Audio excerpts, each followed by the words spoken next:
큰 대칭을 먼저 이렇게 한번 보시면 좋아요. 한번 큰 대칭을 한번 이렇게 설명을 한번 해보면은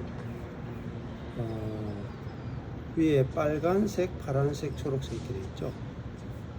그래서 파란색이 전체 V2라고 되어 있어요. 축복의 근본인 속죄에 관한 기도와 찬양.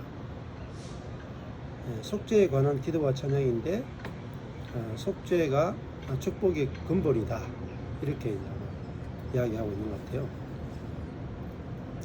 자, 그러면 축복의 근본인 속죄. 그리고 이제 초록색으로는 ST, TS 4개로 이렇게 나눠져 있습니다. 근데 S는 악인 그들의 죄악, 그 다음에 끝에 11, 12절은 악인 그들의 종말, 이렇게 되어 있습니다. 자, 악인에 대해서 나오고, 그 다음에 T는 여호와의 인자하심, 선은 여호와의 인자하심 기도. 그래서 S와 S는 악인에 대해서 나오고, T는 여호와의 인자하심, 이렇게 중앙에 표시되어 있습니다. 그리고 그러면 T는 오른쪽에 10절의 T는 보면은 아무것도 없죠. 이렇게 T가 이렇게 보면 T 이쪽에 여기 이쪽에 T는 이쪽에 T죠. 네. 여기는 아무것도 없는데 이쪽에 T는 금, 빨, 파, 초, 주황이죠. 주황으로 M, N, M, N 이렇게 되어 있죠. 네. 그리고 밑에 보면 MN 이렇게 되어 있습니다. 그래서 그거를 이제 보시면은 그 M1, N1, M2, N2, M3, N3 이렇게 되어 있어요. 여호와의 인자하심, 이 부분이 이제 굉장히 많이 강조되어 있는 걸 볼 수 있습니다. 그래서 그러면은 금, 빨, 파, 초, 주황색이죠. 주황색 M1은 하나님의 속성에 대해서 나오고, 그 다음에 N1은 그들의 반응, M2는 그의 속성, N2 그들의 반응, M3 그의 속성, N3 그들의 반응. 그러니까 M은 하나님의 속성에 대해서 나오고, N은 이제 그 반응, 그리고 사람들의 반응이죠. 인생들의 반응에 대해서 나오고 있습니다. 자, 그러면 악인과 하나님의 인자하심이 이렇게 전체적으로 보면은 이렇게 대조를 이루고 있다고 볼 수가 있어요. 그래서 인자하심은 히브리어로 헤세드입니다. 헤세드는 이제 언약적 사랑이다, 이렇게 볼 수 있거든요. 근데 하나님의 사랑의 대표적 개념이 헤세드라고 볼 수가 있어요. 그 헤세드에 대해서 이제 이야기를 쭉 하고 있는데, 여기 보면은 5절에도 인자하심, 헤세드 되어 있고, 그리고 7절에도 인자하심, 그리고 10절에도 주의 인자하심. 이게 원어로 다 찾아내기 좀 쉽죠? 이렇게 적어 놓으니까. 네. 예. 이렇게 이제 보시면은 한 번만 이렇게 찾아 놓으시면은 평생 써먹을 수 있는 거죠. 근데 한 번 안 찾아 놓으면 평생 이 단어가 정확하게 어떤 단어인지 확신이 없죠. 근데 헤세드가 이제 하나님의 사랑인데, 하나님의 사랑을 대표하는 게 하나님의 사랑을 보여주는 가장 핵심은 언약적 사랑입니다. 언약. 하나님은 약속을 하시고 그 약속을 지키시는 하나님. 그 약속의 사랑이 헤세드예요. 그리고 그 약속을 지키는 것이 성실입니다. 성실. 그래서 5절도 보면 주의 인자하심이 하늘에 있고 주의 성실하심이 공중에 사무쳤다, 이렇게 이제 이야기하잖아요. 그러니까 여호와라는 이름 자체도, 5절에 여호와라는 이름 자체도 이스라엘 백성들과 그 언약을 맺으시는 하나님, 그런 개념이 여호와다 이렇게 볼 수가 있어요. 그래서 하나님의 하나님 어떤 사랑을 하고 계시는가? 그러면 언약적 사랑을 하고 계신다 이렇게 볼 수 있죠. 언약적 사랑은 뭐냐면은 일방적 언약이다 이렇게 볼 수 있어요. 그러니까 우리는 보통 계약하면 이런 집이다 그러면은 사는 사람은 돈을 내고 주는 사람은 집과 땅을 제공하고 상방이 의무를 지잖아요. 근데 하나님의 사랑은 사람 쪽에서 의무를 지는 게 없어요. 하나님 쪽에서 일방적으로 약속하고 하나님 쪽에서 일방적으로 목숨을 걸고 지키는 것도 무조건 목숨을 걸어요. 언약식을 할 때는 언약을 어기는 쪽에서 무조건 목숨을 걸어야 돼. 그러니까 하나님이 우리를 사랑한다는 개념 속에 뭐냐면요, 목숨을 건다는 거예요. 우리는 사랑한다 그래도 마음에 안 들면 이혼하자 하고, 그러니까 결혼이 굉장히 중요한. 반대로 끼웠을까요? 근데 반대로 끼워보세요. 반대로 껴야 돼요? 아니야. 오른쪽 왼쪽 반대로. 아, 이거 이렇게. 그래 보여요. 이렇게? 아 맞네. 응. 오케이. 근데 덜 불편하시네요. 아, 저를 불편해. 근데 계속 찍찍거리더라.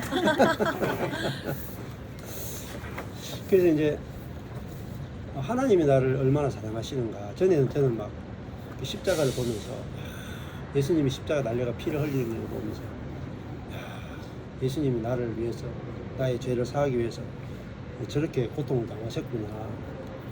그냥 그 고통의 초점을 맞췄죠. 감정. 끌어내고. 그죠? 끌어내고 억지로 막. 취했죠. 근데 이게 얼마 못 가거든. 그 감동받아도, 주님께 감동받아도 아내하고는 싸우거든요. 그렇지. 그러니까 하나님께 은혜 받고도 지을 죄는 다 지어. 안 지은 척도 해. 예. 그리고 그냥 거기는 어떤 죄 용서하는 수준의 사랑이잖아요. 근데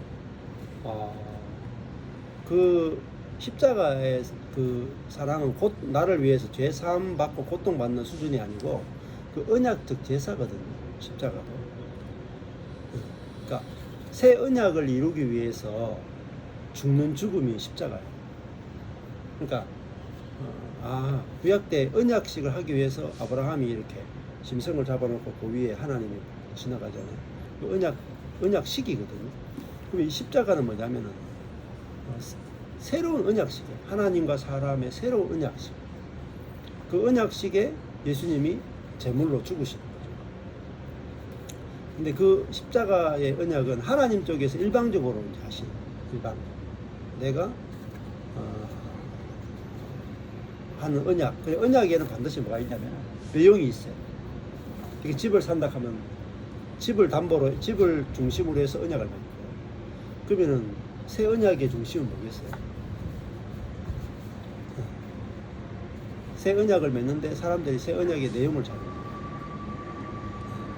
새 언약은 구약 때 보면 제일 핵심이 새 영을 주고 새 마음을 주어서 너희로 하여금 너희 마음에 하나님의 법을 기록해서 그 새 영, 새 마음으로 하나님의 법을 다 완수하게 해주겠다. 그러니까 율법의 짐으로부터 해방시켜주고 네 마음이 즐거이 하나님께 순종이 나오고 즐거이 사랑 나오게 해주겠다. 그러니까 율법은 하나님 쪽에서의 명령이잖아요. 그러면 우리 쪽에서는 짐을 져야 되잖아. 내가 율법을 짐을 져야 되는데, 새 언약은 뭐냐면은 네가 율법의 짐을 질 필요 없다. 그 율법의 짐을 내가 진다. 내가 완수한다. 어떻게? 성령을 주어서 기꺼이, 지금 살같이 부드러운 마음을 준다. 살같이 부드러운. 그러니까 전에는 우리가 목이 곧는 백성이었잖아요. 하나님 말씀이 와도 굴복하고 싶은데 굴복이 안 됐잖아요. 그런데 이 살같이 부드러운 마음을 준다. 하나님의 말씀이 오는데 그 말씀에 대해서 아멘 하는 마음, 그게 새 마음이에요.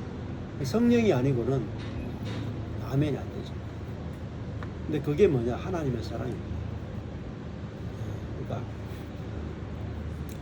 새 언약의 핵심은 새 영을 주고 부드러운 마음을 줬다.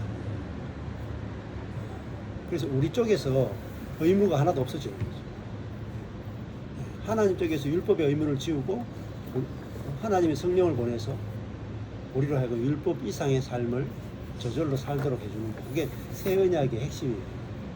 근데 이 새 언약에 대해서 지금 제대로 이야기하는 사람들이 별로 없어요. 예수님께서 성찬식을 하실 때 이거는 언약의 피다. 그렇죠. 맞아요. 언약의 잔이다 네. 이렇게 하시잖아요. 네. 근데 그 언약이 무엇인지 네. 항상 모르는 거예요. 아, 그렇죠. 맞아요. 예. 네. 예. 네. 그냥 예수님이 죽으심이 새 언약이기는 한데 네. 그 미닝을 확실하게 모르니까 늘 쥐어짜는 거죠. 십자가의 네. 그 고통을 생각하면서. 아, 맞아요. 그랬던 것 같아요. 예. 그 언약에서 하나님 쪽에서 이거 생명 걸고 준다. 생명 걸고 지키겠다. 그 사랑이잖아요. 생명 건다. 하나님 쪽에서 내 목숨 건다. 만물의 창조주께서 내가 내 생명 걸고 이 약속 지키겠다. 그게 그러니까 예수님이 새 언약의 잔 그리고 떡이잖아요. 그러니까 예수님 자신을 살과 피를 새 언약의 그 식탁의 재료로 내놓으셨단 말이에요. 그러면은 뭘 줬느냐? 그걸 통해서 결국은 성령을 우리에게 주기 위해서 예수님 죽으셨다. 그러면 아버지가 약속하신 성령을 기다려라. 그 오순절이 하나님의 인간에게 주신 최고의 축복이 뭐냐? 성령 주신. 그래서 우리 로마서도 하겠지만 8장에 가면 생명의 성령의 법이 죄와 사망의 법에서 너희를 해방했다. 로마서 8장이 성령의 법이거든. 그러니까 그 성령에 대해서 모르면은 로마서 8장의 삶이 안 살아요. 그러니까 성령과 반대되는 게 육이잖아요. 그 육이 결국은 죄를 짓게 했는데 성령은 죄를 이기게 하고. 우리 삶 속에서 성령으로 살면은 육의 생각은 사망이고 영의 생각은 생명과 평안이다. 그러면은 그 생명도 하나님의 생명입니다. 성령이 오면은 그 하나님의 생명을 살게 해주고 그리고 평안이라 하는 것은 하늘의 평안이잖아요. 그러니까 하늘의 평안이라 하는 것은 땅의 모든 것을 초월한대. 어떤 상황이 있어도 다 초월해서 이기는 게 그 평안이죠. 그럼 성령이 오면 우리에게 뭐가 오느냐? 평안이 온다. 그러면 그 평안은 결국은 뭘 이기느냐면 나를 이기는 거예요. 나를 이기는 거죠. 육을 이기는 거죠. 그럼 우리가 환경에 어려움이 오면은 내 육이 반응하잖아요. 가정에 어떤 질병이나 자녀가 죽거나 뭐 남편이 죽거나 하면 그것에 대해서 내가 반응하잖아요. 결국은 돌고 돌다 보면은 관계건 물질이건 뭐가 문제냐면 내가 문제예요. 거기에 대해서 지배당하는 나. 관계와 환경에 지배를 당하는 나. 목회도 마찬가지고 다 우리가 지배당하잖아요. 만약에 뭐 아내가 저한테 뭐 욕을 했다. 뭐 아내가 욕하는 게 문제가 아니고 그 욕에 대해서 내가 반응하잖아요. 이 반응하는 나만 없으면 상관이 없죠. 그렇잖아요. 욕을 하든지 뭐 칭찬을 하든지 아무 상관이 없으면 내가 편안하단 말이에요. 그래서 이 나를 뭐라고 하면 육이라고 그러잖아요. 그러니까 육을 이겨야 뭐가 오느냐? 평안이 오는 거예요. 그러면 환경과 어떤 고난에 또 죄의 욕심에 탐욕에 지배당하는 게 바로 육인데 내가 그 육에서 해방된다. 그러면은 평안하죠. 평안하고 만족이 되고 평안이라 하는 게 만족된다. 안식이 된다. 관계가 좋다. 그러니까 내가 미국에 와서도 미국이라고는 환경과 평안하다. 뭐 하나 됐다는 거잖아요. 내가 초가집에 살아서 나 초가집과 하나 됐다. 그럼 내가 초가집에 살아도 좋고 내가 뭐 다리 밑에 살아도 좋고 내가 대통령 궁에 살아도 좋고 내가 어떤 환경이든지 다 나하고 평안하다 이 말. 그러니까 바울을 보면요, 어떤 환경에 처 다 평안한 거예요. 다 이긴다 이 말. 그럼 그것이 하나님이 인간에게 주시는 최고의 축복이 뭐냐? 평안이에요. 평안. 그게 예루살렘이 평화의 도시잖아요. 그러니까 새 예루살렘, 그것도 평화단 말이에요. 그러니까 하나님이 우리에게 주고 싶은 게 뭐냐면 평화예요. 평화를 주고. 근데 어떤 평화냐? 하나님의 평화를 주고. 그러면 평화라는 건 이제 문제가 없다. 문제. 어떤 문제가 생겨도 문제가 없는 거. 문제가 발생하지 않는 게 아니고 문제가 발생해도 전혀 문제가 되지 않는 거. 그러니까 이제 인생이 굉장히 쉽잖아요. 예를 들면은 뭐 여기 이 집은 한 4층 정도 될 거예요. 이거를 저기 제가 뛰어내리려고 그러면 문제가 된다. 근데 새가 뛰어내리려고 하면 문제가 전혀 안 돼. 그러니까 내가 어떤 존재냐에 따라서 그 환경이나 모든 것들이 문제가 될 수도 있고 문제가 안 될 수도 있죠. 그래서 저도 이제 우리 목회하면서 우리 성도들이 이렇게 보잖아요. 10년 동안 제가 뭘 마음에 들잖아요. 불쌍한 거야. 왜냐면 나는 어떤 환경에 와도 만족하고 안식하고 평안한데, 그러니까 우리 지체들 보면은 저런 상황에서 분명히 평안하고 만족하고 안식할 수 있는데 만족도 안 되고 안식도 안 되고 안 되는 거예요. 그러니까 불쌍하잖아요. 그래서 복음을 알아들었으면 좋겠다 싶은데 그게 주님의 은혜가 아니고 안 되는 거죠. 그래서 오늘 이 핵심이 여호와 언약의 하나님, 그리고 헤세드 인자 언약적 사랑, 에무나 이 성실은 그분의 이제 성실, 진리 성실을 말합니다. 언약을 하나님이 성실하게 지키신다. 요 개념이 그 시편에도 인자와 성실에 대해서 어마무시하게 많이 나와요. 시편 전체를 다 깔고 있어요. 구약 전체를 다 깔고 있어요. 근데 여호와, 인자, 성실 요 세 가지 개념이 안 잡히면 아무리 읽어도 그냥 구름 위에 붕 떠가 이렇게 지내요. 그러니까 그 인자 성실에 대해서 아까 전에 여기 보면은 주황색으로 M1, M2, M3는 인자를 말해요. 그러면 M1, N1은 사람의 반응을 말해요. 네, 그렇게 이제 결국은 하나님과 사람의 관계는 하나님의 인자에 대해서 사람이 어떻게 반응이 되는가, 이게 인생에서 제일 중요한 거잖아요. 그러면은 이스라엘 백성들이 자긍심이 뭐냐면 할례 받았다는 거예요. 그번에 뭐냐면 언약 백성이라는 뜻이에요. 언약 백성. 그러니까 우리는 나와 우리 나라 백성들과 언약해준 하나님이 있다. 하나님과 우리는 언약된 관계를 맺었는데 이방인들은 언약이 없는 백성이다. 약속이 없는 백성이다. 그런 뜻이거든요. 그러니까 고하고 과부고 개고 불쌍한 거죠. 근데 이스라엘은 하나님과 언약을 맺은 백성이니까 제사장이고 너무너무 귀하고 보호자가 있고 뭐 그런 거잖아요. 우리 인생에 언약이 없다 하면은 뭐 자기 힘으로 살아야 돼. 자기 힘으로 살아야 돼. 불쌍하죠.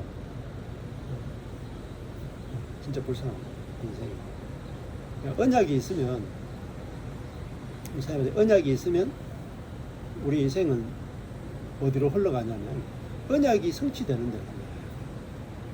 아브라함과 이삭과 야곱과 요셉의 인생을 창세기에서 왜 이렇게 길게 기록했냐면요, 하나님이 아브라함에게 언약한 것이 이삭에게 넘어가고 장자권 넘어가요.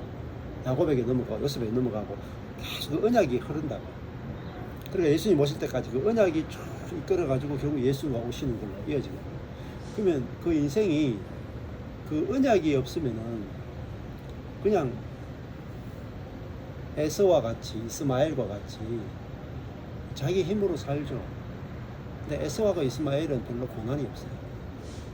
고난이 없어요? 예, 고난이 고난. 없고 잘 살아요. 고난. 고난. 예, 예. 잘 살아요. 에서 이스마엘 너무 평안하잖아요. 너무 잘 살잖아요. 근데 그 인생이 의미가 없다. 남는 게 없죠. 그냥 의식주만 해결하고 끝나는 거죠. 근데 그게 가장 불쌍한 인생이죠.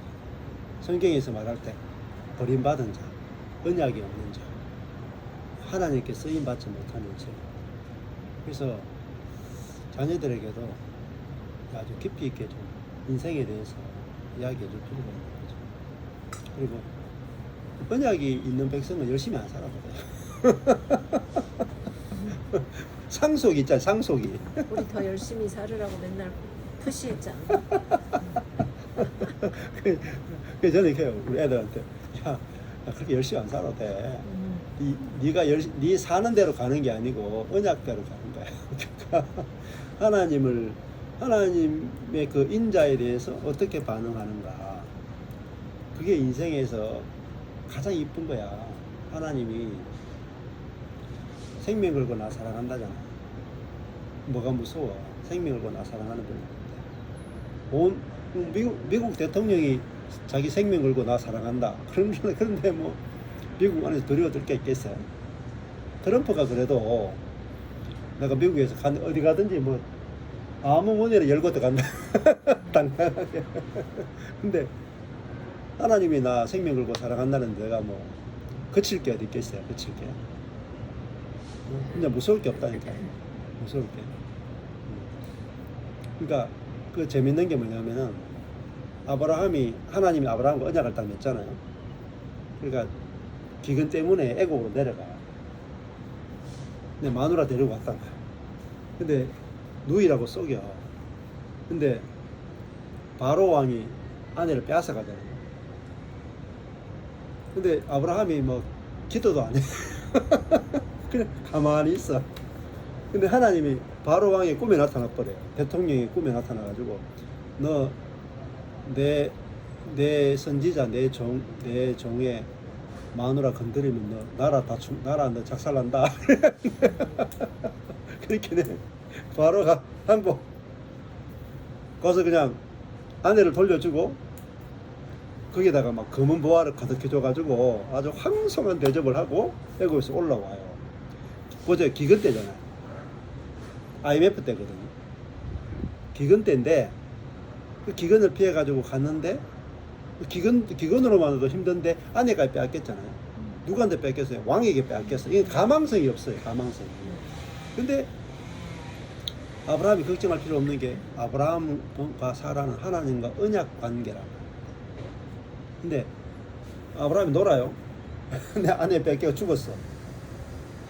누구 책임이겠어? 하나님 책임. 왜? 하나님이 내가 생명 걸고 너 지키겠다. 너와 너 아내를 통해서 아들을 주겠다. 그 아들을 통해서 메시아가 오겠다. 하나님도 약속했죠. 아브라함 지킬 게 없어. 그걸 일방적 약속이라고 해요. 그러면 일방적으로 약속한다는 말은 일방적으로 사랑한다는 말이에요. 일방적으로 사랑한다. 근데 이거를 몰라요. 이게 하나님을 아는 가장 중요한 지식이에요. 하나님이 나를 일방적으로 사랑한다. 껍벅 죽는다 이거죠. 우리 아가스 했잖아요. 아가스. 이 술라미 여인이 헐끗 이렇게 봤는데 하나님이 막 쓰러져. 근데 한눈에 내가 반했다. 한눈에. 그만큼 사랑한다. 이번에 강윤식 목사님 앞에 강의할 때 그랬잖아요. 이제 이게 할아버지, 할머니, 엄마, 아빠 있으면은 아기가 딱 태어나면은 그 아기 보고 막 온 어른들이 다 막 아기 하나 웃는 거 보려고 막 온갖 재롱을 다 들잖아요. 그 예를 들더라고. 그러니까 하나님이 우리 한번 웃게 하려고 하나님이 우리한테 재롱을 뜨시는 거예요. 이렇게 애기 보고 막 웃듯이. 그러니까 이번에 했잖아요. 이삭, 이착, 이게 웃음이라는 거예요. 웃음. 하나님이 이삭을 준다. 아브라함과 사라에게 이삭을 준다. 하나님이 웃게 하신다잖아요. 하나님이 웃게 하신다. 하나님이 웃을 일 없는 아브라함과 사라에게 웃게 해주겠다는 거예요. 네 인생에서 웃게 해주겠다. 그래서 예수로 웃게 해주겠다. 예수로. 그러니까 아들로 웃게 해주겠다. 거기에 딱 담아놨단 말이야. 복음을. 그러니까 우리도 그러면 언제 웃느냐? 내 속에서 아들이 태어날 때 내 속에서 그리스도가 나게 하심으로, 내 속에서 그리스도의 생명이 나게 하심으로 웃게 해주겠다. 그게 이삭 거예요. 이삭이다. 그래서 저도 내가 죽고 그리스도가 산다. 이게 이삭이잖아요. 웃음이죠. 웃음. 그게 다른 말로 하면 또 샬롬이라고도 볼 수 있습니다. 아까 전에 평화, 이게 웃음. 웃게 해주겠다. 그래서 내 속에서 그리스도가 사니까 이 웃을 일이죠. 진짜 웃을 일이죠. 계속 웃음이 나온다. 네, 오늘 그런 개념을 잡아놓고 이제 시편 전체를 보시면 좀 될 거예요. 그래서 아까 전에 36편에 에무나 성실이잖아요. 37편 3절에 가보면 또 에무나 성실이 또 나오죠. 그러니까 같은 개념이 계속 나옵니다. 그래서 이걸 연결시켜 놓은 거예요. 연결. 이렇게 이제 개념을 연결시키는 거죠. 같은 단어가 나올 때 이렇게 찾으시면 좋아요. 여기도 저도 이렇게 이 성실이 여기도 여기 성실이 이렇게 연결되는 거죠.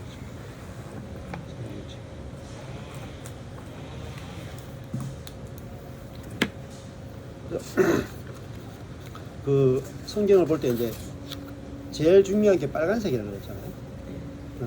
그래서 여기도 시편 36편에도 여기 제일 중앙에 빨간색 제일 중요하고, 그 빨간색 중에도 제일 커져 있는 글자가 인자하심이죠. 인자 성실이 제일 커져 있어요. 자, 그러니까 세 번째는 반복되는 글자가 제일 중요하거든요.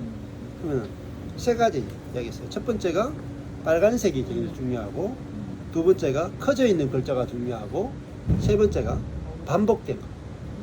자, 이 세 가지 성경을 공부할 때 세 가지를 늘 기억하세요. 첫 번째, 하나님, 예수님, 성령님을 생각하는 빨간색이 초점. 두 번째는 글자가 키워진 거. 세 번째가 반복되는 글자. 요 세 가지만 잡으시면 요 시편 36편에서 가장 중요한 개념을 잡을 수 있고, 그 개념을 중심으로 묵상을 하고 나눔을 하고 설교를 하셔야 돼요. 그러면은 반드시 하나님의 사랑과 탁 연결이 그 은혜를 받게 됩니다. 그 단어가 아니야. 성실이라는 단어는 빨간색이고, 두 번째 커져 있고, 세 번째 반복되고 있어요. 인자라. 그래서 5절에 인자, 7절에 인자, 10절에 인자, 세 번 반복돼요. 이렇게 잡으시면은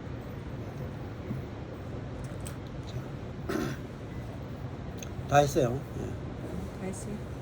끝났어. 네. 그래 한번 제가 했는데 여기까지 전체 대칭 했죠. 대칭을 가지고 전체를 한번 딱 설명을 드리겠습니다. 이렇게만 하면은 36편에 대한 전체 개괄이다. 그러니까 악인과 여호와의 인자, 그리고 인자하심에 대한 사람의 반응, 이게 20편 36편 전체 내용이죠. 한번 자기가 설명해 보는 뭘 설명? 대칭하고 한번 36편 가지고 뭘 설명을? 36편을 예. 전체를 한번 대칭을 가지고 한번 설명을 대충 가지고 설명을 하라고요? 연습을 해봐야지. 아니 그 시편 36편에 보면 지금 초록색 전체 시편 중에 초록색으로 되어 있잖아요.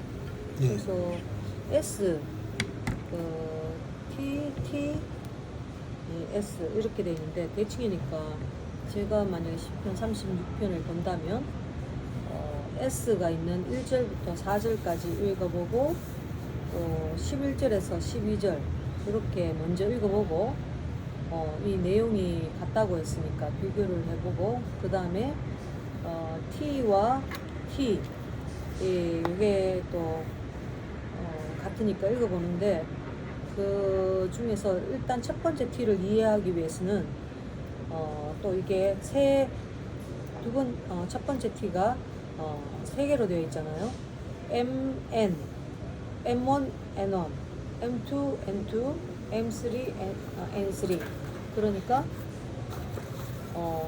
먼저 M1을 읽어보고 M2를 읽어보고 M3를 읽어보고 그 다음에 반응이니까 M1, N1을 다시 읽어보고 M2, N2를 읽어보고 M3, N3를 같이 읽어본 다음에 이제 T 전체의 본문을 이해한 다음에 두 번째 T 문단을 읽어봄으로써 이렇게 같은 내용이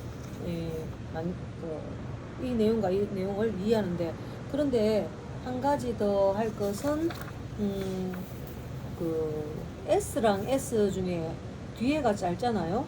짧으니까 뒤에 S를 먼저 읽고 앞에 읽으면 또 T도 뒤에 T가 짧기 때문에 이 내용을 먼저 읽고 T를 읽고 이렇게 그래서 제가 만약 10편 36편을 본다면 일단은 전체 내용이 뭔가 1절부터 12절까지를 한번 읽어본 후에 그 다음에 뒤에 S 11절 12절을 읽고 그 다음에 다시 1절에서 4절을 읽으면서 내용을 비교해 볼 것 같고 또 그 다음에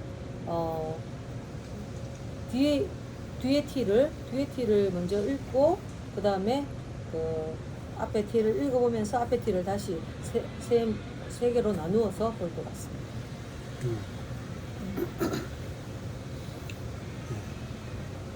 그렇게 볼 것 같다. 네. 열심히 보세요. 네. 네. 내용을 우리 양사모님 전체 대칭으로 보는 걸 가지고 내용 어떻게 볼 수 있을까요? 네. 설명을. 이 10편 36편은 축복의 근본인 속죄에 관한 기도와 찬양 이렇게 제목이 되어 있는데 속죄가 이제 축복의 그러니까 속죄를 해야 된다 그 내용인 것 같아요. 근데 전체 구성은 그 앞뒤 S가 앞뒤에 있으면서 악인들은 어떻고 또 악인들의 종말을 어떻다 그렇게 해서 앞에 S에는 1절부터 4절 뒤에 S에는 11절부터 12절 이렇게 나와 있어요. 그리고 그 가운데 T가 나와 있는데 그 T가 대칭으로 되어 있습니다. 그래서 앞부분은 선언, 여호와 인자하심에 대한 선언으로서 M1, N1, N2 이렇게 되어 있고 그 대칭으로 M3 이렇게 그렇게 되어 있어요. 그리고 뒤에 T는 여호와의 인자하심이 이러하니까 찬양하는 기도하는 그런 내용이 나와 있습니다. 그래서 T의 구조를 보면 M1, N1 그러니까 N도 대칭이 되어 있고 여기 N1과 M1, N1 그 다음에 M2, N2 이렇게 대칭이 되어 있고 또 M3, N3 이렇게 대칭이 되어 있는데 그 M1은 그들의 속성 그리고 N1은 그들의 반응 이렇게 되어 있고 또 반복적으로 M2에서 그분의 속성을 다시 말씀하시고 그래서 거기에 대한 그들의 반응 이렇게 되어 있고 또 그 M3에서 그의 속성 또 N3에서 그들의 반응 이렇게 되어 있습니다. T 부분이 그렇게 해서 전체적으로 ST, S 이렇게 가운데 하나님의 속성과 속성 그러니까 인자하심과 성실하심 그 하나님의 은혜에 대해서 설명을 하고 있는 것 같습니다. 네, 그러면은 이제 이 전체적인 걸 이렇게 이제 호리존문맥 개화점 성경이 이렇게 전체적인 그림의 대칭을 볼 수 있도록 해놨기 때문에 한눈에 딱 봐도 어떻게 봐야 되는지 굉장히 쉽게 이렇게 딱 볼 수가 있습니다.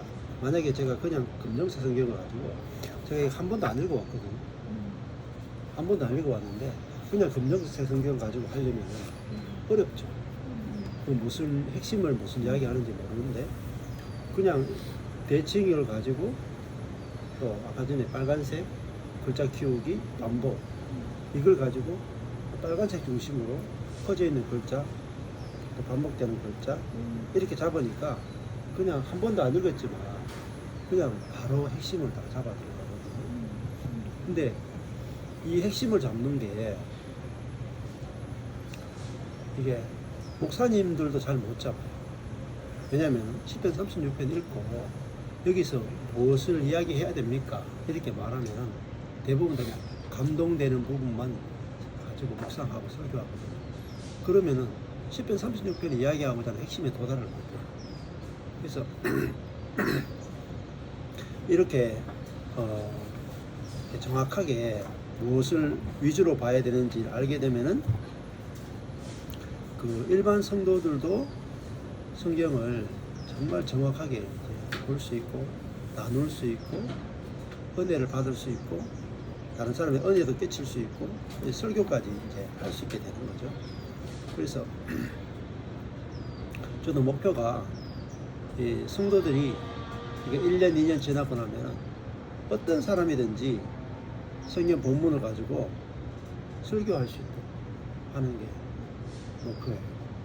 그래서 그냥 목사님들만이 아니고 누구든지 소그룹에서 바로 그리고 뭐 준비도 없이 현장에서 어떻게 보면 바로 할 수도 있어요.